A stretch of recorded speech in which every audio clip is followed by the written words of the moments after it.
Samantala, Idol, kahalagahan po ng trabaho binigyang diin ng Dole Region 1. Para sa detalye kasama natin, Idol Matthew Pacheco. 104.7 IFM Report. Malaya man ang ating bansa, marami naman ang bihag pa rin ng katotohanan ng hirap ang iba sa paghahanap ng trabaho. Inihayag naman ni Dole Region 1 Director Ezekiel Ronnie Guzman ang kahalagan ng pagkakaroon ng trabaho sa panahon ngayon.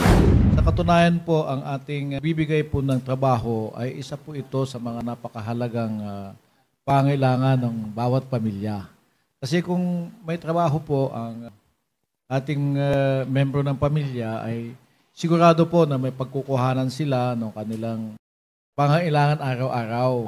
Kung wala namang trabaho, so sigurado po na ang buhay ay mahirap. So ito ang hindi na po namin kinakalimutan.